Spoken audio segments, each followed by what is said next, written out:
Le ministère de la fonction publique et de la réforme administrative a radié 56 fonctionnaires et licencié 859 agents relevant du Code du travail. Au total, donc, 915 personnels ont été virés pour fautes disciplinaires telles que des absences prolongées à leur poste de service.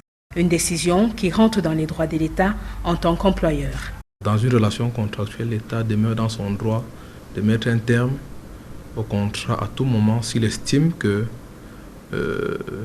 les objectifs de la collaboration ne sont pas atteints par le fonctionnaire.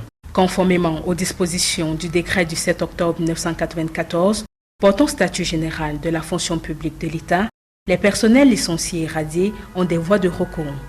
Une personne qui est frappée par cette sanction, en fonction de ce qu'elle reproche à la décision, peut, n'est-ce pas, l'attaquer devant le juge administratif en suivant la voie légale, un recours gracieux. Et si l'État ne réagit pas ou si l'État donne une réponse non satisfaisante, la personne introduit un recours contentieux devant le juge administratif.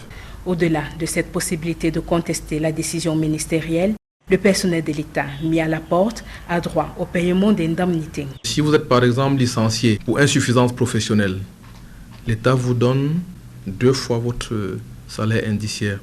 Si vous êtes licencié pour suppression du poste, suppression de votre poste de service, l'État vous donne 24 fois votre salaire indiciaire. Dans cette affaire, de son côté, l'État peut également se lancer dans une procédure judiciaire. Vous avez des personnes qui sont absentes du Cameroun pour de très longues durées, qui ne travaillent plus, mais dont les salaires continuent, n'est-ce pas, d'être touchés par des tierces personnes. À ce moment, c'est un détournement de deniers publics. Donc vous êtes passible d'être poursuivi devant la juridiction compétente qui est le TCS ou les juridictions d'instance, dépendamment du montant. Le licenciement et la radiation de 915 personnels de l'État le 13 octobre dernier s'inscrivent dans le cadre de la phase contentieuse de l'opération de comptage physique des personnels de l'État COPE. La première vague de cette procédure avait emporté 493 agents le 21 mai 2021.